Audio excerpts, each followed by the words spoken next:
Hello friends, आप सभी का स्वागत करते हैं हमारे चैनल ज्योति फन ब्लॉग पर। तो आप सब देख रहे हैं दर्द से मोहब्बत भाग 152। इससे पहले इस कहानी के 151 भाग अपलोड हो चुके हैं चैनल पर। अगर आप सब ने नहीं पढ़ा है तो ज़रूर पढ़ लीजिएगा। तो चलिए देखते हैं अब तक आप सब ने पढ़ा था।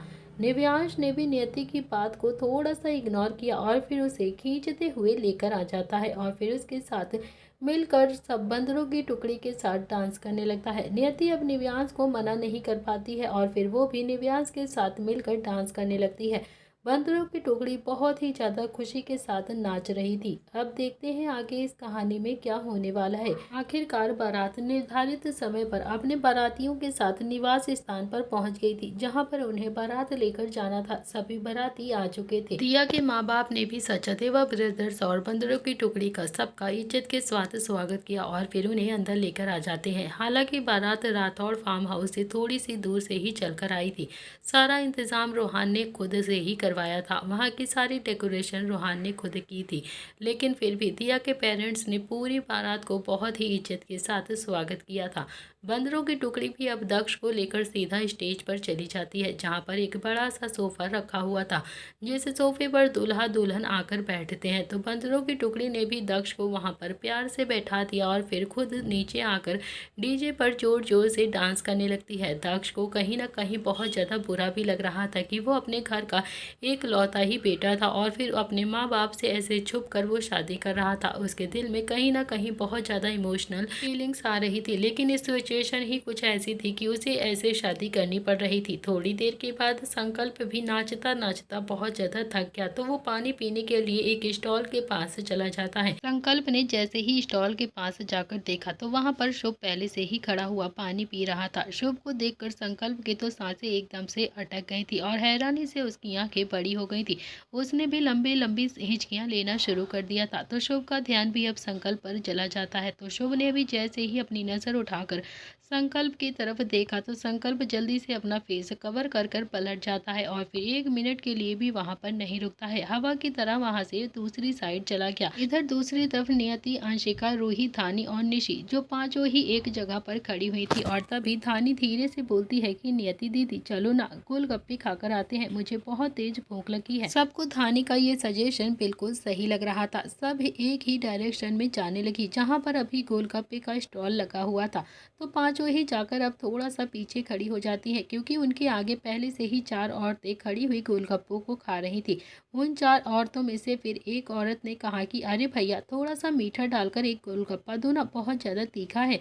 और फिर तभी दूसरी औरत भी बोलती है कि भैया थोड़ा सा पानी भी डाल दो ना, बहुत ही अच्छा टेस्टी पानी है। उन दोनों की आवाज़ सुनकर अंशिका की सांसें तो एकदम से रुक गई थी, क्योंकि वो औरतें जो आगे खड़ी हुई थी वो कोई और नहीं थी बल्कि किट्टू, अवनी, नव्या, दिशा ही थी, जो चारों ही अभी वहां पर खड़ी होकर गोलगप्पे खा रही थी। अंशिका ने भी आंखें फाड़े रूही की तरफ देखा तो रूही तो अभी पहले से ही डर के मारे हिचकियां ले रही थी। नियति को भी समझने देर नहीं लगी कि वहां पर अभी क्या हो रहा है, वो चारों ही पहचान चुकी थी। नियति ने भी अब रूही की तरफ देखा और फिर उसकी बाजू को पकड़कर उसे खींचते हुए रोहान के पास लेकर आ जाती है। रूही अभी भी हिचकियां ले रही थी, तो रोहान ने भी हैरानी से पूछा कि क्या हुआ है। और फिर अचानक से रोहान ने रूही को अपने सीने से लगा लिया और फिर उसकी कमर को हल्के हल्के से रब करता हुआ प्यार से बोलता है कि क्या हुआ है रूही, तुम फिर से ऐसी हिचकियां क्यों ले रही हो, कोई प्रॉब्लम है क्या।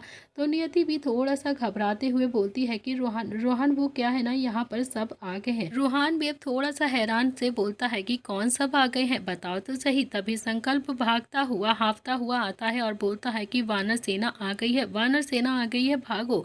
तो नियति भी अब संकल्प को देखकर हैरानी से बोलती है कि हाँ, वानर सेना भी यहाँ पर आ गई है। संकल्प भी थोड़ा सा हैरानी से बोलता है कि वानर सेना से मतलब और कौन आ गया है यहाँ पर। तो नियति ने भी गोलगप्पे की स्टॉल की तरफ इशारा करते हुए कहा कि वानर सेना की बीवियां भी यहाँ पर आ गई हैं, भैया भागो यहाँ से।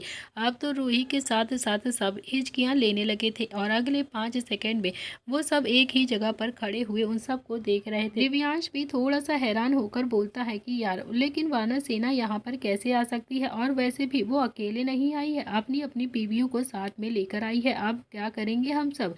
तो संकल्प भी अपने सिर पर हाथ मार कर बोलता है कि अरे यार, मैं तो तुम सबको बताना ही भूल गया था, इसकी मम्मी उसकी मम्मी से मसाले पिसवाती है ना, तो इसीलिए सारी रिश्तेदारी यहाँ पर जमेड़ा हो गई है। तो रोहान ने भी संकल्प के बालों को पकड़कर हिलाते हुए कहा कि अबे किसकी मम्मी से मसाले पिसवाती है, जरा सही से क्लियर करके बताना। तो संकल्प ने भी रोहान का हाथ अपने बालों से हटाकर इरिटेट होते हुए कहा कि अरे हमारी जो बड़ी मम्मी है ना, वो दिया की मम्मी से मसाले पिसवाती हैं, इसीलिए शायद उन्होंने इन्हें भी इन्वाइट किया है। तो रोहान अब अपने बाल को नोचते हुए बोलता है कि तो मसाला पिसवाने वाले को भी शादी में कौन बुलाता है यार, वो भी आ जाएगा क्या। तो निव्यांश बोलता है कि अरे हमारे घर वाले हर किसी की शादी में जाते हैं ना, इसीलिए आ गए होंगे, और वो भी ना उनकी शादी में ज़्यादा ही जाते हैं जो उन्हें बहुत ज़्यादा प्यार से बुलाते हैं, और इसीलिए देखो ना पूरा कुनाबा इस शादी में आ गया है, क्योंकि ये लोग नहीं चाहते हैं कोई भी इनकी वजह से कोई भी हर्ट हो। ये तो हमारी किस्मत है ना कि इन्होंने जरा सा भी ध्यान नहीं दिया कि ये जहाँ पर आए हैं वो राठौड़ फार्म हाउस है, वरना अब तक तो एक एक को पकड़कर चटाचट लगा चुके होते 2-3 हाथ। तो रोहान बोलता है कि यार सबसे पहले एक काम करो, दक्ष को जाकर थोड़ा सा सेहरा पहना दो, उसका चेहरा अच्छे से कवर कर दो। तो संकल्प भी भागता हुआ स्टेज पर गया और फिर दक्ष के सिर पर एक सेहरा बांधते हुए धीरे से बोलता है कि यार दक्ष, वानर सेना यहाँ पर आ गई है। और ये सुनते ही दक्ष भी डर जाता है, उसके दिल की धड़कनें भी बढ़ गई, और दक्ष जो अपनी घबराहट को कंट्रोल करते हुए हकलाती हुई आवाज में बोलता है कि अबे अबे ये क्या बोल रहा है तू, वानर सेना यहाँ पर कैसे आ सकती है, किसने बुलाया है वानर सेना को। संकल्प भी सेहरा बांधते हुए धीरे से बोलता है कि अबे यार वो वानर सेना है ना, इसीलिए कहीं भी किसी भी वक्त पर आ जाती है। तो संकल्प ने भी जल्दी से सेहरा अच्छे से बांध दिया था। दक्ष ने भी अपना सेहरा देखते हुए कहा कि अबे जब मुंह ही ढकना था तो कुछ ढंग का सेहरा तो ले आता कम से कम, मेरे चेहरे पर आज मेरी शादी हो रही है, ये क्या मिठाई के डब्बे की पन्नी तूने मेरे चेहरे पर बांध दी है यार। तो संकल्प बोलता है कि यार जो था ना वो ले आया, इससे ज़्यादा कुछ भी नहीं था, अबे शुक्र मना कि कुछ तो मिल गया है, वरना तुझे बिना घूंघट में ही फेरे लेने पड़ते, समझा। तू चुपचाप से बैठा रहा। और फिर तभी संकल्प ने पलट कर देखा तो मेन गेट पर जय, जिया, वीरू, वृंदा भी खड़े हुए थे। उन सबको वहां पर देखकर संकल्प तो झटके से दक्ष के पास में ही बैठ गया और फिर अपनी आंखें इधर उधर करने लगा और लंबी लंबी सांसें लेने लगा। तो दक्ष ने भी अब संकल्प के सिर पर हाथ मारते हुए कहा और फिर उसे रब करते हुए कहा कि अबे अब क्या हो गया तुझे, तू इतना ज़्यादा शौक क्यों हो रहा है। तो संकल्प भी अपनी घबराहट को कंट्रोल करते हुए बोलता है कि यार तुझे बड़ा ही दुख हो रहा था ना कि तेरे माँ बाप तेरी शादी में नहीं आए हैं, तो वो देख सामने जिया ताई और भी सब खड़े हुए हैं, तुझे आशीर्वाद देने के लिए आए हैं। तो दक्ष ने अभी अपना थोड़ा सा चेहरा हटाकर देखा तो वहां पर अभी उसकी सांसें भी फिर से रुक गई थी। दक्ष बोलता है कि यार मुझे नहीं लगता है कि अब ये शादी हो पाएगी, क्योंकि अब तो वानर सेना के साथ मेरे घर वाले भी आ गए हैं, मुझे बहुत ज़्यादा डर लग रहा है यार, कुछ करना। रोहान कहाँ पर है, निव्यांश कहाँ पर है, कहाँ है सब, मुझे ना यहाँ पर अकेला बैठा कर कहाँ चले गए हैं सब। मैं अगर पिटूंगा तो मैं अकेले नहीं पिटने वाला, समझे तुम सब। फाइनली भी संकल्प अपने फॉर्म में आता हुआ बोलता है कि तू अपने चेहरे से सहरा मत उठाना, समझा तू, नहीं तो फिर समझ लियो तेरे साथ क्या होगा, तुझे कोई भी नहीं पहचानेगा अगर तूने सहरा नहीं हटाया तो। बाकी रोहान कह रहा था ना वो सब कुछ संभाल लेगा। तो संकल्प भी वहां से जाने लगा और फिर तभी दक्ष ने भी उसका हाथ पीछे से पकड़ते हुए कहा कि अबे मेरी तो हालत पहले से ही इतनी ज्यादा खराब हो चुकी है और तू भी जा रहा है मेरा साथ छोड़कर, तू यहीं पर बैठ, समझा, तू कहीं भी नहीं जाएगा। तो संकल्प बोलता है कि अगर मैं यहाँ पर बैठूंगा ना तो सब लोग तुझे जरूर पहचान लेंगे, छोड़ मेरा हाथ, मुझे खुद को भी तो बचाना है ना, छोड़ जल्दी से, मुझे यहाँ से जाने दे। इधर दूसरी तरफ नील और रुद्र दोनों ही आपस में बातें कर रहे थे और फिर तभी दो आदमी वहां पर आते हैं और फिर दोनों ने ही एक साथ कहा कि हेलो सर। तो नील और रुद्र का ध्यान अभी भी वहां पर नहीं गया था, उन दोनों ने उन दोनों आदमियों पर ध्यान नहीं दिया, उन दोनों ने मुस्कुराकर जवाब देते हुए कहा कि हेलो। और फिर अगले ही पल उन दोनों को महसूस हुआ कि ये आवाज़ जानी पहचानी से लग रही है, ऐसा लग रहा है कि जैसे वो इस आवाज़ के साथ साथ इन दोनों आदमियों को भी जानते हैं। दोनों ने ही पलट कर देखा तो वहाँ पर दोनों आदमी गायब हो चुके थे। वो दोनों आदमी कोई और नहीं थे बल्कि रुद्र और नील के मैनेजर थे, जो अनजाने में भूल कर उन दोनों के पास चले गए थे। तो नील ने कहा कि रुद्र मुझे ऐसा लग रहा है कि जैसे मेरा मैनेजर यहाँ पर था। तो रुद्र भी अभी थोड़ा सा हैरान होते हुए बोलता है कि हाँ यार, लगा तो मुझे भी ऐसा ही था कि जैसे वो मेरा मैनेजर ही था जो मुझे हेलो बोल रहा था। तो वहीं निव्यांश ने उन दोनों ही मैनेजर को पकड़ कर कहा कि तुम दोनों क्या पागल हो गए हो क्या खुद ही अपनी अर्थी तैयार करने के लिए गए थे, सीधा सीधा शेर के मुंह में हाथ डाल रहे थे तुम। अगर पापा को थोड़ा सा भी शक हो गया ना तो सच कहता हूँ, आज तो सुना ही था कि बारात पीट कर जाती है, आज देख भी लूंगा कि बारात कैसे पीट कर जाती है। तुम दोनों अब हवा की तरह यहाँ से गायब हो जाओ, समझे तुम, नहीं तो पकड़े जाओगे तो मैं नहीं बचाने वाला। वो दोनों ही मैनेजर बोलते हैं कि सर वो डर लग रहा है मुझे, हम और एक्टिंग नहीं कर सकते हैं आप यहाँ पर। तो निव्यांश बोलता है कि तो ठीक है, अब आप दोनों एक काम करो, खाना खाओ और जल्दी जल्दी से निकलो यहाँ से, इससे पहले कि पापा आप पर और ज़्यादा शक करने लगे। इससे अच्छा आप दोनों ही यहाँ से निकल जाओ। इधर दूसरी तरफ निशा भी भागते हुए कहीं जा रही थी और फिर तभी वो एकदम से निर्भय से टकरा जाती है। निर्भय ने निशी को डरते हुए देखा तो उसे संभालता हुआ प्यार से बोलता है कि तुम भाग क्यों रही हो, क्या हुआ? निशी जो अभी भी बहुत ज्यादा घबरा रही थी, उसने भी घबराते हुए निर्भय को देखा और बोलती है कि आ गए वो लोग भी यहाँ पर आ गए। तो निर्भय बोलता है कि कौन कौन आ गए यहाँ पर, और तुम इतना ज़्यादा डर क्यों रही हो, किससे डर रही हो? तो मेरी बात सुनो, हुआ क्या है बताओ मुझे। इतना कहकर निर्भय ने निशी के गालों को अपने हाथों में भरा तो निशी भी अब फिर से थोड़ा सा घबराती हुई हकलाती हुई आवाज़ में बोलती है कि पापा पापा और माँ भी आ गए हैं यहाँ पर। तो निर्भय बोलता है कि मैं कुछ समझा नहीं, क्या बोल रही हो तुम? तभी अरमान वहाँ पर भागते हुए आता है और बोलता है कि मेरे पास सबको इकट्ठा करो, मेरे मम्मी पापा भी यहाँ पर आ गए हैं। और फिर अगले 5 मिनट के लिए तो फिर से सब एक जगह पर इकट्ठा हो गए थे और सबकी दिल की धड़कनें अब जोर जोर से धड़क रही थी। अरमान की भी हार्ट बीट अब तेज हो गई थी। अरमान ने रूहान की तरफ देखते हुए कहा कि यार देख, वानरसेना से तो फिर भी बड़े पापा हमें बचा लेंगे, लेकिन मुझे नहीं लगता है कि मुझे और तुझे अब कोई भी बचा पाएगा यहाँ पर।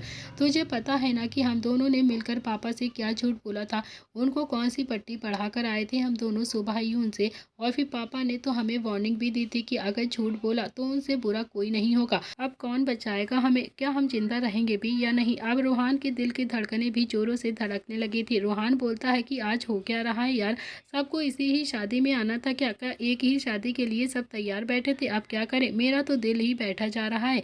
अरमान बोलता है कि तेरा पता नहीं यार, लेकिन मुझे तो पापा के पिछले वाले थप्पड़ बहुत ज़्यादा याद हैं, आज भी कान बहरा सा लगता है मुझे। भाई अगर पापा को जरा सा भी भनक लग गई, उन्हें पता चल गया ना, तो सच कहता हूँ इस बार नहीं छोड़ेंगे वो हमें, माँ की बात भी नहीं सुनेंगे, वो हमें बहुत ज़्यादा पीटेंगे। तो निशी तो अभी रूहान के गले लगते हुए प्यार से बोलती है कि भाई प्लीज़ मुझे बचा लेना, प्लीज़ मुझे ना पापा का थप्पड़ नहीं खाना है बिल्कुल भी।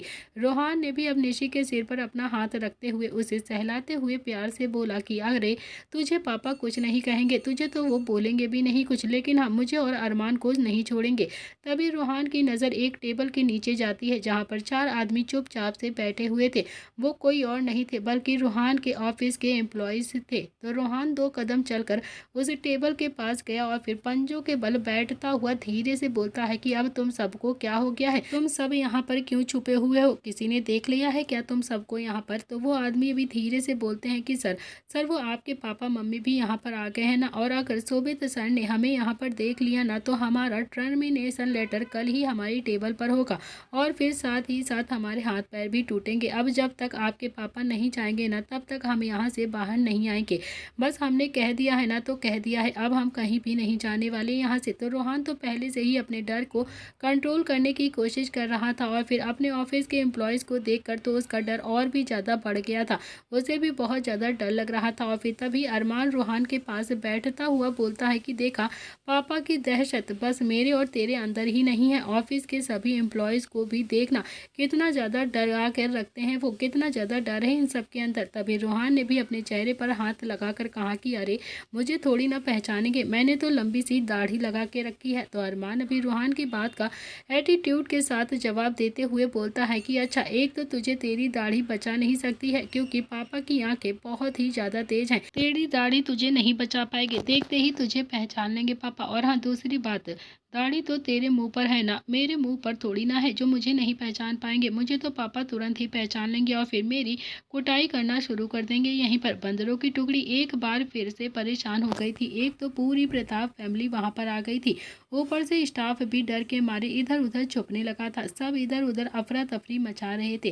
तभी संकल्प बोलता है कि रूहान, हमारी फैमिली यहाँ पर है, इसका तो एक ही रीज़न है, लेकिन तुम्हारी फैमिली यहाँ पर क्या कर रही है, वो यहाँ पर किसके बुलाने से आई है? तो रूहान बोलता है कि यार मैं भी तो वही सोच रहा हूँ कि मेरी फैमिली यहाँ पर क्या कर रही है।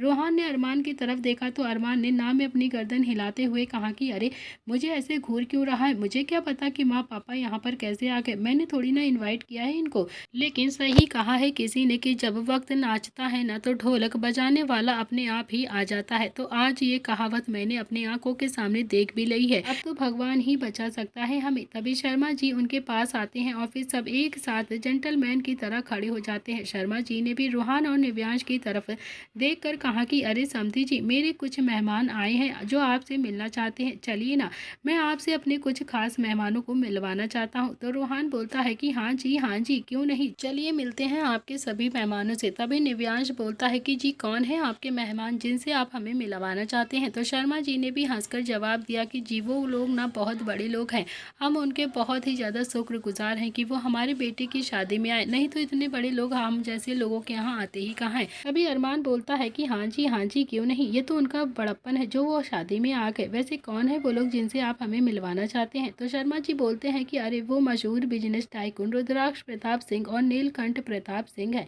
और ये सुनते ही सबकी सांसें एकदम से रुक गई थी और धड़कनें बढ़ गई थी। निव्यांश और रूहान दोनों ने ही एक दूसरे की तरफ हैरानी से देखा और फिर अगले ही पल उन्होंने अपने पीछे नजर घुमाकर देखा तो वहां पर बंदरों की टुकड़ी नहीं थी, वो सब गायब हो चुके थे। बंदरों की टुकड़ी ने जैसे ही नील और रुद्र का नाम सुना तो वो सब वहां से गायब हो चुके थे। तो लेकिन निव्यांश और रूहान जो दोनों ही वहां पर फंस गए थे, वो तो चाह कर भी वहां से भाग नहीं सकते थे। दोनों ने ही अपनी दाढ़ी पर अपना हाथ लगाया और फिर शर्मा जी की तरफ देखकर अपना सलाइवा गटकते हुए धीरे से आवाज में कहा कि जी हाँ, चलिए चलते हैं, अब तो मिलना ही पड़ेगा जब आप इतने प्यार से हमें अपने मेहमानों से मिलवाना चाहते हैं। निव्यांश खुद में ही बड़बड़ाता है, यार इसे कहते हैं सिर मुड़वाते ही ओले पड़ जाना। तो शर्मा जी भी अब रूहान और निव्यांश को लेकर सीधा वानर सेना के पास आ जाते हैं। उन्हीं के पास उनकी बीवियां भी खड़ी हुई थी। वानर सेना बहुत ज्यादा खुश लग रही थी। निव्यांश और रूहान दोनों ही जैसे तैसे अब वानर सेना के सामने आकर खड़े हो जाते हैं और फिर तभी शर्मा जी ने भी उन दोनों का इंट्रोडक्शन करवाते हुए कहा कि समधी जी, यही है हमारे मेहमान जिनसे हम आपसे मिलवाना चाहते हैं। तो रूहान ने भी हाथ जोड़कर हल्के से हाँ में अपनी गर्दन हिला दी और फिर तभी नील ने भी हाथ बढ़ाकर कहा कि मैं हूँ नीलकंठ प्रताप सिंह। तो रूहान ने भी अपना सलाइवा गटका और फिर नील के हाथ को देखने लगता है। फिर उसने अपना हाथ नील के हाथों में रख दिया और उसे हल्का सा हिला दिया। तो नील ने भी मुस्कुराकर रूहान की तरफ देखते हुए कहा कि आपसे मिलकर बहुत ज़्यादा खुशी हुई, बहुत अच्छा लगा आपसे मिलकर। बस आपसे एक ही विनती है कि हमारी बेटी को हमेशा खुश रखना, और कुछ नहीं चाहिए हमें आपसे। रूहान ने भी हाँ में अपनी गर्दन हिला दी और फिर तभी रुद्र ने भी निव्यांश की तरफ देखते हुए कहा कि वैसे आप लोग शादी को इतनी जल्दी क्यों कर रहे थे, थोड़ा टाइम भी तो कर सकते थे ना। तो निव्यांश ने तो अब अपना सलाइवा गटक लिया था, भला वो अपने ही चाचू को क्या बताता कि वो शादी की जल्दी क्यों कर रहा था और इतनी जल्दी शादी क्यों करी है उसने। तो निव्यांश अभी कुछ भी नहीं बोला था और फिर तभी रुद्र ने फिर से कहा कि मेरे कहने का मतलब है कि शादी में थोड़ा सा वक्त तो दे ही देते तो अच्छा सा अरेंजमेंट हो जाता और फिर थोड़े अच्छे से ही सारी चीज़ें हो जाती। लेकिन शर्मा जी ने बताया कि शादी का सारा अरेंजमेंट आपने ही किया है।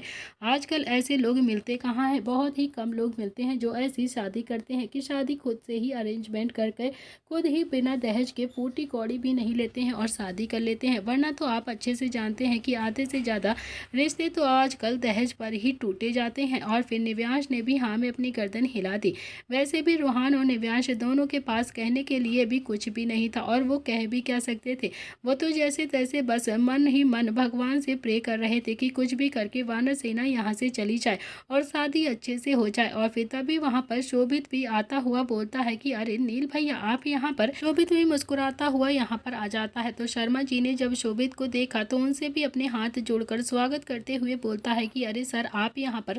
तो शोभित ने भी शर्मा जी की तरफ देखकर कहा कि अरे अब तुम्हारे बेटे ने इतने प्यार से हमें बुलाया था तो मुझसे भी मना नहीं हुआ, और फिर देखो मैं भी आ गया हूँ और फिर मेरी पत्नी भी आई है, उन्हें भी लेकर आया हूँ साथ में।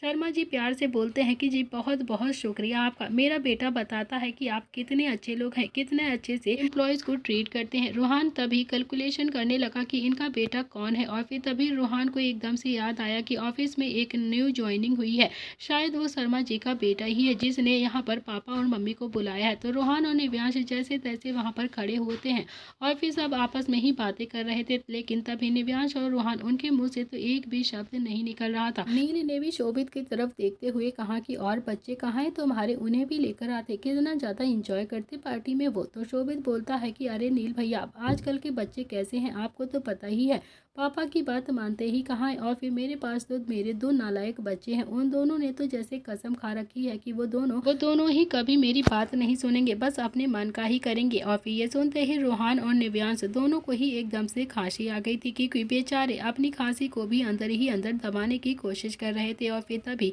नील एकदम से बोलता है कि हाल तो हमारा भी कुछ ऐसा ही है, जैसे तुम्हारे दोनों नालायक बच्चे हैं ना, वैसे ही हमारे पास भी हमारी बंदरों की टुकड़ी है। पता नहीं कहाँ पर रहती है आजकल, कुछ पूछो तो जवाब ही नहीं देती है, कुछ बता कर तो जाती ही नहीं है। बस हमें तो इसी बात का डर सताता रहता है कि कभी किसी मुसीबत में ना पड़ जाए, क्योंकि वो बंदरों की टुकड़ी ना बहुत ही ज़्यादा उधम मचाने वाली है। अरे वो लोग तो ऐसे हैं जैसे किसी मुसीबत में भी पड़ जाएंगे ना तो भी हमें नहीं बताएंगे, ये नहीं कि अपने माँ बाप को कम से कम बता ही दें। शोभित बोलता है कि अरे नील भैया, फिर भी आपके संकल्प तो आपकी बात को अच्छे से मानता है ना। तो रुद्र ने कहा कि नहीं, संकल्प तो बिल्कुल भी बात नहीं मानता है, बल्कि वो तो सबसे ज़्यादा शरारती है, सबसे ज़्यादा 4 कदम आगे है, जो कि अपने पापा पर गया है ना, इसी वजह से।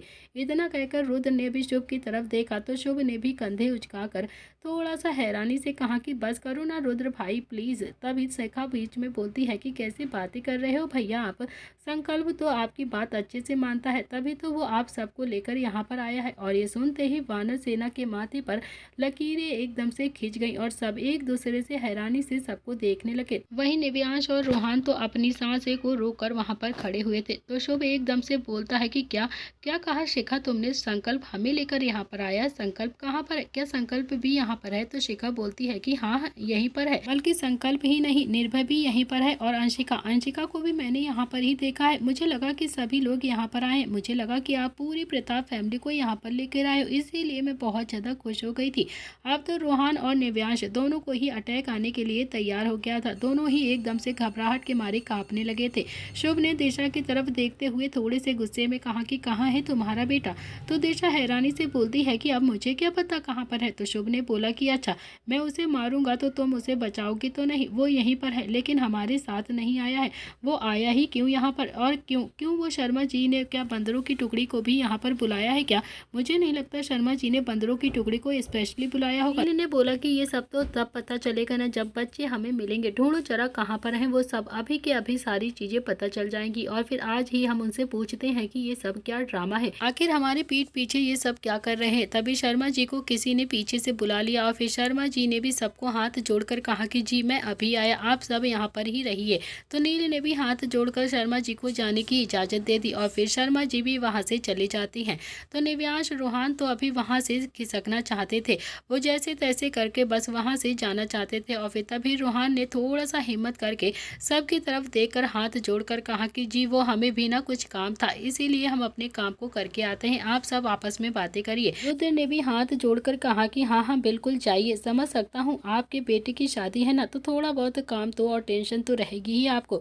रोहान ने भी हाँ में अपनी गर्दन हिला दी, और फिर दोनों ही वहाँ से जैसे तैसे खिसक गए। तभी नील ने भी अपना फ़ोन निकाला और फिर निव्यांश को कॉल करने लगा। फ़ोन सीधा निव्यांश की जेब में बजा, और फिर निव्यांश जो फ़ोन कॉल को ही देखे जा रहा था, और फिर तभी शुभ को थोड़ा सा निव्यांश पे शक हो गया था। और फिर तभी शुभ ने भी अपना शक यकीन में बदलने के लिए एक मीठी सी आवाज़ में कहा कि अरे छोटे पैंतर, तू यहाँ पर क्या कर रहा है? और फिर तभी निव्यांश ने भी बिना सोचे समझे ही शुभ की तरफ देखकर कहा कि चाचू वो मैं। तभी निव्यांश ने भी इतना ही कहा था कि तभी रोहान ने कसकर अपनी आंखें बंद कर ली थी, और फिर दोनों ही वहां से हवा की तरह भाग गए थे। आज तो निव्यांश ने अपना भांडा खुद ही फोड़ दिया था।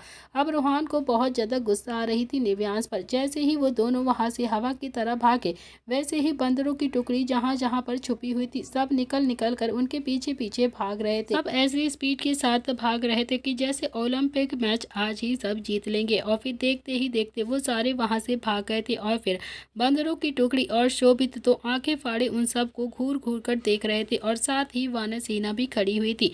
20 मिनट के बाद वानर सेना फार्म हाउस में थोड़ी सी दूरी पर एक सुनसान सी सड़क पर गुस्से से आंख बबूला होकर खड़ी हुई थी, और फिर उनके सामने जो बंदरों की टुकड़ी अपना सिर और अपनी नजरें झुकाकर चुपचाप से खड़ी हुई थी। सब अपना अपना सलाइवा गटक रहे थे, क्योंकि अब सब डर के मारे कांप रहे थे, और सबको पता था कि अब वानर सेना और शोभित उनमें से किसी को भी नहीं छोड़ने वाला है। तभी शोभित ने थोड़ा सा गुस्से में कहा कि क्या मैं पूछ सकता हूँ कि ये सब कुछ क्या हो रहा है? हमें भी कुछ बताया जाएगा, कहा था ना मैंने ने परसों की मुझे अगर जरा सा भी कुछ पता चल गया कि तुम दोनों ने कुछ भी गड़बड़ की है या फिर कुछ भी गड़बड़ कर रहे हो तो छोड़ूंगा नहीं तुम दोनों को। अब तो तुम्हें कोई भी नहीं बचा सकता है मुझसे। अरमान रूहान के पीछे आता हुआ बोलता है कि अरे पापा, वो हमने कुछ भी गलत नहीं किया, हम कुछ गलत नहीं कर रहे थे, हम तो बस यहाँ पर अच्छा काम करने के लिए आए थे। शोभित अब 2 कदम अरमान और रूहान की तरफ आगे बढ़ा तो वो दोनों भागकर जल्दी से नील के पीछे जाकर छुप जाते हैं। तो नील ने भी शोभित को थोड़ा सा समझाते हुए कहा कि रुक जा शोभित, पहले पूछ तो ले कि आखिर उन्होंने ये काम क्यों किया है, आखिर वो लोग यहाँ पर क्या करने के लिए आए थे और ये सब यहाँ पर चोरी चुपकी क्यों क्या कर रहे थे। पहले हमें वजह जाननी चाहिए। अगर हमें पता होता कि ये सभी यहाँ पर हैं तो हम सब क्यों आते यहाँ पर, इन्हीं के हाथ कन्यादान भिजवा देते ना, हमें आने की जरूरत ही ना पड़ती। तो संकल्प भी अब मन ही मन बड़बड़ाते हुए बोलता है कि हम कन्यादान करने के लिए नहीं आए थे, वरदान करने के लिए आए थे। तो रुद्र ने भी फिर से बंदरों की टुकड़ी को घूर कर देखा और फिर कहा कि अब तुम सबको बोलने के लिए इनविटेशन कार्ड देना पड़ेगा क्या, या फिर कोई अच्छा सा कार्ड छिपवा कर तुम्हारे व्हाट्सएप पर सेंड कर दूं मैं। और फिर ये क्या तुमने चेहरे पर इतनी बड़ी बड़ी सी दाढ़ी लगा रखी है, क्या हो क्या रहा है। तो निव्यांश ने भी धीरे से अपनी दाढ़ी निकाल कर फेंक दी और फिर रुद्र उन सबको देखकर बोलता है कि अब मुझे बताओ कि ये सब कुछ क्या हो रहा है, आखिर यहाँ पर क्या ड्रामा चल रहा है, मुझे सब सच सच चाहिए। और हाँ, एक एक को खींच खींच कर एक लगाऊंगा अगर किसी ने भी झूठ बोला। तो रूहान तो मन ही मन बोलता है कि यार मेरे तो दोनों ही बाप बहुत ही ज्यादा खतरनाक है। निशी तो डर के मारे चुपचाप से अभी पीछे खड़ी हुई थी और फिर तभी शिखा धीरे से बोलती है कि निशी तू भी इनके साथ में मिली हुई है ना, चल इधर आ मेरे पास आ। तो निशी ने भी ना में अपनी गर्दन हिला दी और फिर सीधा जाकर रूहान की बाजुओं को पकड़कर धीरे से बोलती है कि नहीं माँ, मैं नहीं आऊंगी आपके पास, आप मुझे भी मारोगी, मैं नहीं आने वाली आपके पास। तभी शोभित बोलता है कि नहीं, मारूंगा तो नहीं, क्योंकि बेटियों पर हाथ नहीं उठाते हैं, लेकिन हाँ अब तुम्हारी क्लास तो लेनी ही पड़ेगी, क्योंकि अब तुम भी इन सब के साथ मिलकर अपने भाइयों जैसी ही हो गई हो, अपने भाइयों जैसी ही बिगड़ गई हो, अब तो कुछ ना कुछ करना पड़ेगा। रुद्र भी उन पर जोर से चिल्लाता हुआ बोलता है कि अब हमें बताने का क्या लोगे तुम सब, या अभी जाकर शर्मा जी के सामने ही तुम सबको पीटना शुरू कर दें हम, तब सब अपनी अपनी जुबान खोल दोगे। इतना कहकर रुद्र ने जैसे ही अपना हाथ उठाया उन सबको मारने के लिए और फिर तभी जय जिया और वीरू वृंदा भी वहां पर आते हुए दिखाई देते हैं। तो जय रुद्र को रोकता हुआ बोलता है कि अरे ये क्या कर रहे हैं सर, आप अभी भी बच्चों को मार रहे हैं, अब तो बच्चे बड़े हो गए हैं ना, जवान बच्चों पर ऐसे हाथ नहीं उठाते हैं, प्लीज रुक जाइए सर, ऐसे बच्चों पर हाथ मत उठाइए।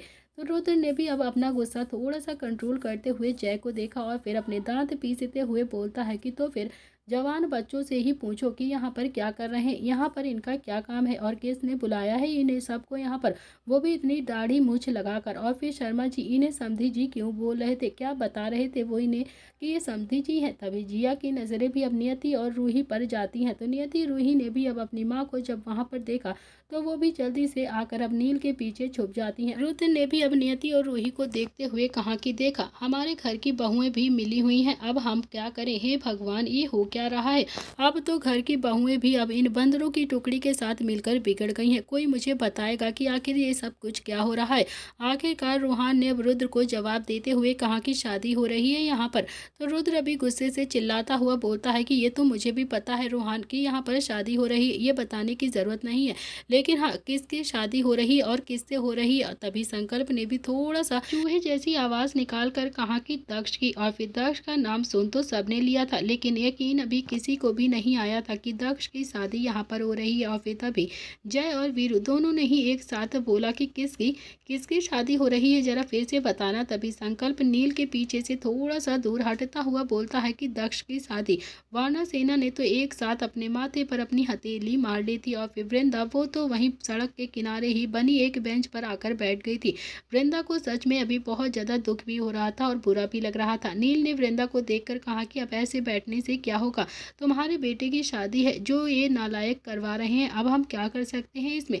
तो वृंदा अभी कुछ भी नहीं बोलती है। इतने में ही नील ने फिर से कहा कि देखो अब जो हो गया है सो हो गया है, अब हमें तुम सारी बात साफ साफ बता दो कि आखिर ये सब कुछ क्यों हुआ है, वरना सबको पीटने में अब मैं भी नहीं किसी को बचा पाऊंगा, सब बहुत ज्यादा पीटे जाओगे, सारी बात साफ साफ बताओ। बंदरों की टुकड़ी एक साथ बोलती है कि अरे बड़े पापा, आपके अलावा हमें किसी पर भरोसा भी नहीं है, अब आप ही हो जो हमें बचा सकते हो। इतना कहकर बंदरों की टुकड़ी अब झटके से घुटनों के बल बैठ गई और फिर नील के सामने हाथ जोड़कर बोलती है कि प्लीज़ प्लीज़ बड़े पापा बचा लो ना, आप ही हो जो हमें बचा सकते हो, वरना बेइज्जती हो जाएगी हमारी सबके सामने। तभी वहां पर रुद्र की नज़र अब सड़क के दूसरी तरफ जाती है, जहां पर स्टाफ के कुछ बंदे खड़े हुए थे जो अपनी नजरें नीचे करे उन सब की बातें सुन रहे थे। वानर सेना ने भी अब बंदरों की टुकड़ी की तरफ देखा और फिर एक बार स्टाफ के लोगों की तरफ देखा। उन्हें भी समझते देर नहीं लगी कि बाराती में स्टाफ के आदमी आए हुए हैं और तभी उन सब ने इकट्ठी छुट्टी ली थी। फिर गुस्से में बोलता है कि बस बस अब यही रह गया था, ये भी इन लोगों ने कर लिया। दक्ष की शादी हो रही और फिर दक्ष के माँ बाप को पता भी नहीं है। वो देखो वृंदा कैसे बैठी है बेचारी, सिर पर हाथ रखकर। इसे क्या पता कि इसका बेटा बहू लाने के लिए गया है, वो तो अभी खुशी के बजाय दुख मना रही है। वानर सेना खा जाने वाली नजरों से अभी बंदरों की टुकड़ी को घूर घूर कर देखे जा रही थी और फिर बंदरों की टुकड़ी तो अब नील के पीछे जैसे तैसे छुप रही थी। कोई आगे जाता तो कोई पीछे, एक दूसरे को हटाकर बस नील के पीछे छुपने की कोशिश कर रहे थे। जय वीरू भी दक्ष की हरकत से बहुत ज्यादा गुस्सा हो गए थे। जिया बंदरों की टुकड़ी को देखकर गुस्से से बोलती है कि अगर उसे दिया पसंद थी तो उसने हमें बता दिया क्यों नहीं, वो हमें बता तो सकता था ना कि हम अपने तरीके से उसकी शादी खुद ही दिया से करवा देते। लेकिन ये बात क्या होती कि शर्मा जी को धोखा दे रहे हैं कि जिस रेस्टोरेंट में उन्होंने इतने सालों से काम किया और उस रेस्टोरेंट के मालिक का बेटा उनके साथ धोखा कर रहा है, उनकी बेटी के साथ ऐसे धोखे से शादी कर रहा है। ये तो बहुत गलत बात है। दक्ष को तो मैं छोड़ूंगी नहीं। शर्मा जी कितना ज्यादा गलत समझेंगे हमें, मुझे तो समझ में नहीं आता है कि आखिर दक्ष को हो क्या गया है, वो इतना झूठ कैसे बोलने लगा है, वो इतना ज्यादा कैसे बिगड़ सकता है, मुझे तो यकीन ही नहीं आ रहा है। बचपन से लेकर अब तक हमने उसकी हर ख्वाहिश को पूरा किया है, उसे हमेशा खुशी दी है, एक ही तो बेटा है हमारे पास, उसकी शादी भी हमें ऐसे देखनी पड़ेगी, हमने तो कभी सोचा भी नहीं था। ये कहते कहते जिया की आंखों में भी आंसू आ गए थे। उसे भी अब दक्ष के ऊपर बहुत ज्यादा गुस्सा था और तभी निहाल बोलता है कि देखनी नहीं पड़ रही है जिया दी, वो तो हम यहाँ पर अचानक से आ गए हैं तो हमें पता चल गया कि दक्ष की शादी हो रही है, नहीं तो ये बंदरों की टुकड़ी यहाँ पर क्या खुराफात मचा रही है हमें पता ही नहीं चलता, वरना हमें तो ये पता ही नहीं चलता कि यहाँ पर क्या हो रहा है। सुबह पहुँच जाते दिया को लेकर घर पे और फिर स्वागत कर लो बहू का, ये बता देते। हार्ट अटैक देने का तो पूरा प्लान कर लिया था इन सब ने हम सबको, अब क्या करें इन बंदरों की टुकड़ी का, आप ही बताओ। इतना कहकर निहाल ने निर्भय की तरफ गुस्से से खा जाने वाली नजरों से घूरा। तभी निर्भय भी थोड़ा सा खिसक कर रोहान के पीछे चला जाता है। वीरू भी अब अपना गुस्सा जैसे तैसे कंट्रोल करने की कोशिश कर रहा था, उसे भी अब दक्ष पर बहुत ज्यादा गुस्सा आ रहा था। फिर वो वृंदा को देखकर बोलता है कि खुश होना, हमेशा कहती थी ना कि मेरा बेटा जैसा कहेगा वैसा ही करूंगी, जिस लड़की से मेरा बेटा चाहेगा उस लड़की से उसकी शादी करूंगी और फिर उसको अपने घर की बहू बनाकर ले आऊंगी। देख लिया ना कि तुम्हारा बेटा क्या क्या गुण खिला रहा है, क्या क्या करता फिर रहा है, अब तो तुम्हें अपने बेटे पर यकीन हो गया है ना। वृंदा तो पहले से ही सड़क के किनारे बेंच पर सिर पकड़े हुए बैठी थी, उसके दिल में तो अभी बहुत ज्यादा दुख भरा हुआ था। उसके लिए तो ये बहुत ही ज्यादा शॉकिंग न्यूज थी कि उसका बेटा उसे बिना बताए ही शादी करने के लिए निकल पड़ा था। कम से कम उसने अपनी माँ को तो बता दिया था, तो वही बंदरों की टुकड़ी के साथ वो भी इतना ज्यादा बिगड़ सकता है उसने कभी नहीं सोचा था। वृंदा तो कुछ भी नहीं बोलती है, लेकिन जिया ने फिर से कहा कि बस बस बहुत हुआ वीरू, गलती तो तुम दोनों भाइयों की भी है ना, आपने बेटे पर नजर क्यों नहीं रखते हो, बस हम दोनों माँ को ही कहते रहते हो। जब रुद्र के बॉडीगार्ड थे तब तो सामने वाले को देखकर ही उसके मन की हालत को बता दिया करते थे ना, घर में बेटा बहू लाने की प्लानिंग कर रहा है और ये नहीं देखा गया आपसे, आप दोनों ही ये चीजें नहीं समझ पाए कि तुम दोनों का बेटा क्या कर रहा है, क्या गुण खिला रहा है, वो सब आपस में लड़ने लगे।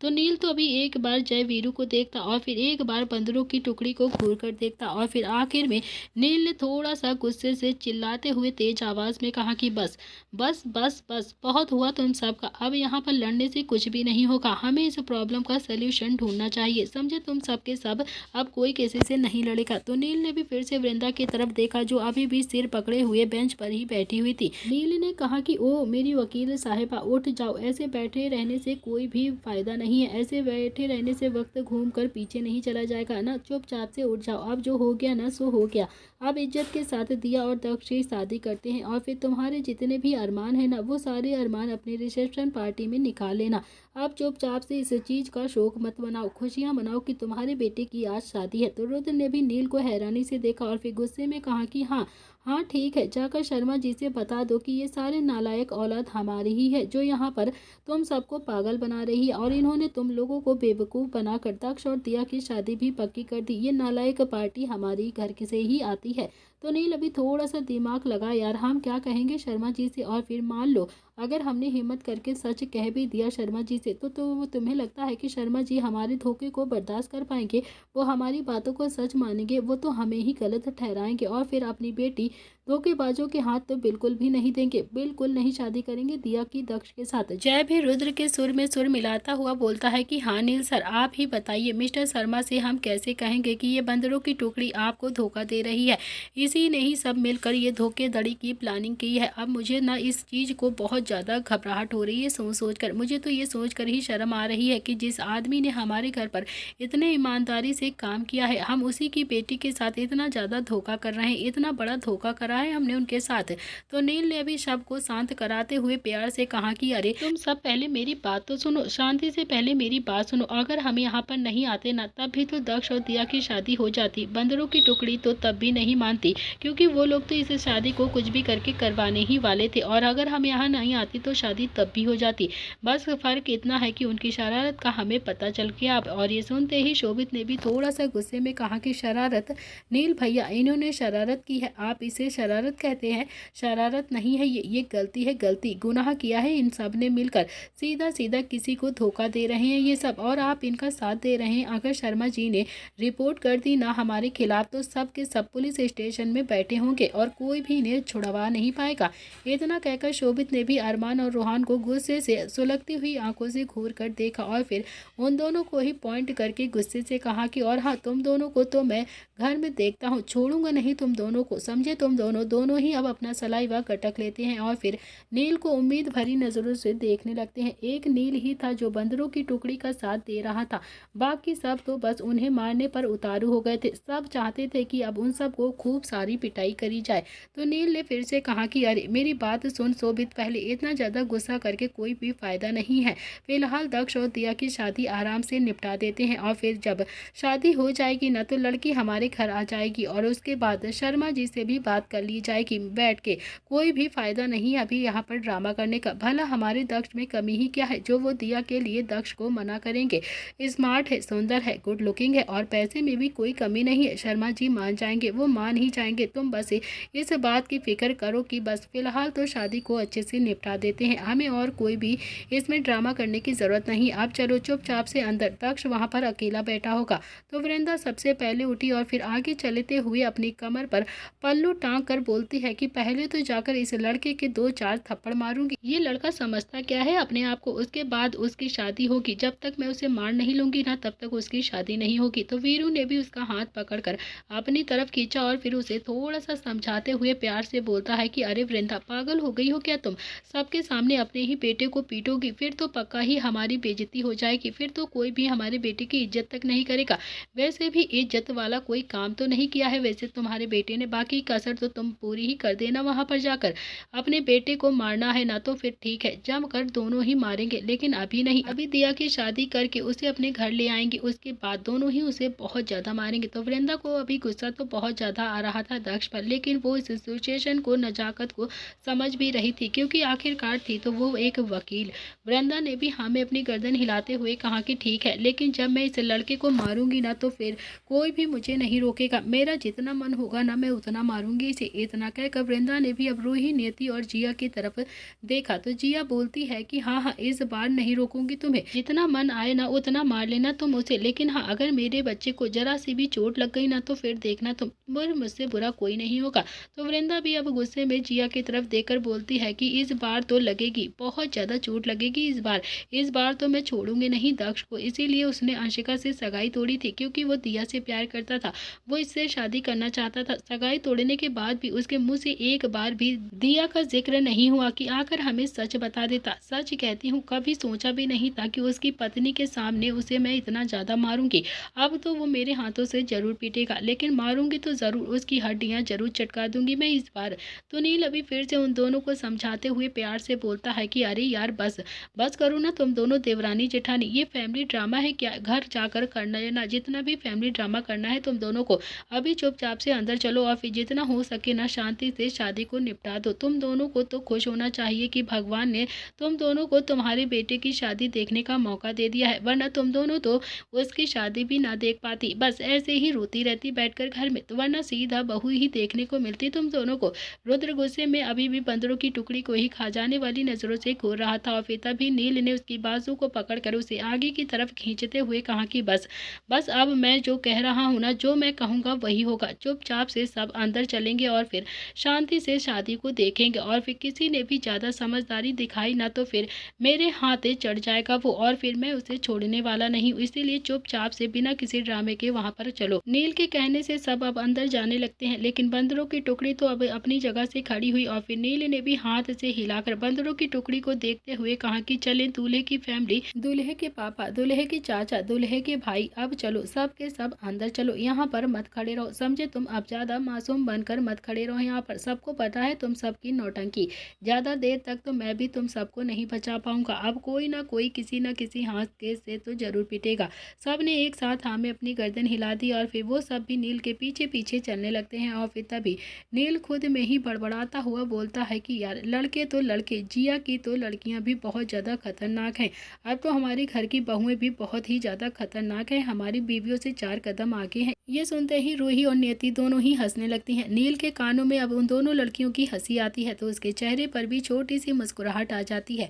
थोड़ी देर के बाद वो सब फिर से फार्म हाउस के अंदर चले जाते हैं। जिया, जय, वीरू, वृंदा के सामने अभी दक्ष जो स्टेज पर बैठा हुआ था तो अपना चेहरा जैसे तैसे छुपाने की कोशिश कर रहा था और फिर वृंदा को तो एक बार फिर पर बहुत ज़्यादा गुस्सा आ जाता है दक्ष पर और फिर वृंदा जो एक कदम आगे चली और तभी निहाल ने वृंदा को रोकते हुए कहा कि बस यहाँ पर खुद को रोक लो, अभी कुछ भी मत करो, घर तो आएगा ही ना, वहीं पर कूट लेना इसे, जितना मन आए ना उसे इतना ज़्यादा कूटना कि दोबारा ऐसी हरकत ना करे, अभी मेहमानों के सामने उसे कुछ भी मत कहो, वृंदा प्लीज़ यहीं पर रुक जाओ। तो वृंदा भी अब अपनी नम आंखों से लेकिन गुस्से में सही बोलती है कि निहाल सच कहती हूँ यार, इस लड़के का तो मुंह ही तोड़ दूं मैं, मेरा तो इतना ज़्यादा गुस्सा बढ़ रहा है इसके ऊपर अभी कि अभी इसका मुंह तोड़ दूं, बिल्कुल अपने पापा पर ही गया है। तो वीरू तो अभी हैरानी से वृंदा को ही देखे जा रहा था। तो अवनी ने भी अब फिर से जिया से कहा कि जिया दी प्लीज, जो हो गया ना सो हो गया, अब जाओ अपने बेटे को आशीर्वाद तो दे दो, कितने अच्छे से शादी करने के लिए तैयार बैठा है। तो जिया ने भी वृंदा की तरफ देखा और फिर वृंदा का मुंह अभी भी बना हुआ था। जिया बोलती है कि घर चलकर बात करेंगे ना हम अपने बच्चों से, अभी इतना ज़्यादा परेशान होने की ज़रूरत नहीं, एक ही तो बच्चा है हमारा और फिर ऐसा कौन सा उसने खून कर दिया है जो हम इतना ज़्यादा उससे नाराज़ हैं। अब हम सब इतने ताने मार रहे हैं उसे, अपनी मर्जी से क्या शादी नहीं कर सकता, शादी ही तो कर रहा है, कर लेने दो, घर जाकर पूछ लेंगे कि आखिर उसने ऐसा क्यों किया। बस सीधी सी बात आप ख़त्म करते हैं, अब चलो मेरे साथ उसे आशीर्वाद देने चलते हैं। दोनों ही दक्ष के पास स्टेज पर चली जाती हैं और फिर दक्ष की नज़र जैसे ही अपनी दोनों माँ पर जाती हैं उसके दिल की धड़कनें भी बढ़ गई थी। उसने भी अपने मन ही मन खुद से बड़बड़ाते हुए कहा कि यार दक्ष, तेरी शादी और तेरी अर्थी एक ही दिन निकलेगी क्या, अब क्या करूँ, मेरी दोनों ही माँ मेरे सिर पर आकर खड़ी हो गई हैं। तो तभी जिया और वृंदा दोनों ने ही दक्ष के पास आ गई और फिर दक्ष तो अपना सलाइवा गटक रहा था। जिया ने दक्ष के सिर पर अपना हाथ रखकर उसे बहुत ही प्यार से करते हुए कहा कि तूने सही नहीं किया है, हमें बताकर भी तो तू कर सकता था ये शादी, हम तरीके से तेरी शादी खुद ही करवा देते, लेकिन हाँ ये जो तूने किया है ना ये बहुत गलत किया है, अपने दोनों पापा और दोनों ही मम्मी का दिल दुखाया है तूने दक्ष, ये बहुत गलत बात है। ये कहकर उसने दक्ष के माथे को हल्के से चूम लिया और फिर दक्ष अब थोड़ा सा इमोशनल हो चुका था। ऐसा नहीं था कि उसे समझ में नहीं आ रहा था कि उसकी दोनों माँ को उससे कितनी ज़्यादा उम्मीद है और फिर उसने एक ही झटके में उनकी सारी उम्मीदों पर पानी फेर दिया था, दोनों का ही दिल एक बार में ही तोड़ दिया था। दक्ष अभी कुछ बोला नहीं था, बस चुपचाप से बैठा रहता है और फिर तभी वृंदा जो गुस्से में बोलती है कि अब तो तू मेरे हाथों से बचेगा नहीं, अब तो हम तुझे कुछ भी नहीं कहेंगे, लेकिन हाँ तू घर चल, मैंने भी तेरी बीवी के सामने तेरी टांगे ना तोड़ी ना तो मेरा नाम भी वृंदा नहीं, मैं भी तेरी माँ नहीं, समझा तू, अब तू बस घर आने का इंतजार कर। दक्ष चूहे की आवाज में निकाल कर बोलता है कि सॉरी माँ, सॉरी बड़ी माँ, मुझे माफ कर दीजिए प्लीज। तो जिया ने भी दक्ष को फिर से प्यार करते हुए कहा कि अब ये सारी बातें ना घर पर ही होंगी, अब तो तू आराम से बैठकर शादी कर ले पहले।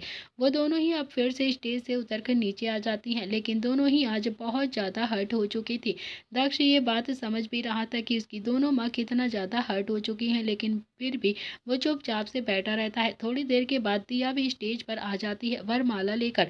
दिया ने स्टेज पर जैसे ही दक्ष को देखा तो उसकी आंखें तो हैरानी से फैल गई थी और उसे तो यकीन ही नहीं हो रहा था कि दक्ष उसके साथ उसकी शादी होने वाली है। उसने अपनी आंखों पर यकीन नहीं किया और फिर अपनी आंखें जल्दी से मलने लगी। दिया इस वक्त बहुत ही ज़्यादा शॉक्ड लग रही थी, उसके हाथ भी अपने आप ही रुक जाते हैं। तो दक्ष अभी उसे तो वो तो बताने की हालत में ही नहीं था, लेकिन फिर भी उसने इशारों में ही माला डालने के लिए कहा। लेकिन दिया उसकी आंखें तो बस अभी दक्ष पे ही आकर टिकी हुई थी। उसे कुछ भी समझ में नहीं आ रहा था कि उसके साथ हो क्या रहा है। तभी दिया के साथ अभी आई एक लड़की ने भी दिया को हल्का सा हिलाया और फिर दिया जो अपने होश में वापस आती है। दिया ने भी दक्ष के गले में माला डाल दी और फिर देखते ही देखते दक्ष और दिया दोनों की ही वरमाला हो जाती है। बंदरों की टुकड़ी भी बहुत ज्यादा खुश हो रही थी। बंदरों की टुकड़ी भी खुशी के मारे जोर से चिल्लाना चाहती थी कि इतना सारा ड्रामा होने के बाद भी फाइनली अब दक्ष और दिया की शादी हो ही रही थी।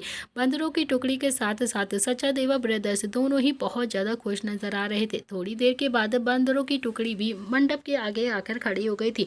दोनों ही अब मंडप में आकर बैठे हुए थे। दिया की शक्ल ही बता रही थी कि वो अब कितना ज्यादा हैरान है। तो वहीं दक्ष जहाँ पर बहुत ज़्यादा खुश भी था, उसे थोड़ी सी टेंशन भी हो रही थी कि घर जाकर उसका क्या होगा। अब उसकी दोनों माँ उसे नहीं छोड़ने वाली है। तो दक्ष ने भी बंदरों की टुकड़ी की तरफ देखा तो बंदरों की टुकड़ी तो अब खुद ही बेबस नज़रों से उसे ही देख रही थी, जैसे उसे कहना चाहती हो कि भाई हम कुछ भी नहीं कर सकते हैं, हम खुद को बचाने की कोशिश कर रहे हैं, हमें खुद ही जाकर घर पर पिटना है, अब हम क्या करें। वानर सेना तो हमें खा जाने वाली नज़रों से घूर रही है। थोड़ी देर के बाद दक्ष और दिया दोनों के ही लिए फेरे की रस्म शुरू हो गई थी। दोनों ही फेरों के लिए खड़े हो गए और फिर देखते ही देखते दोनों के फेरे भी हो गए।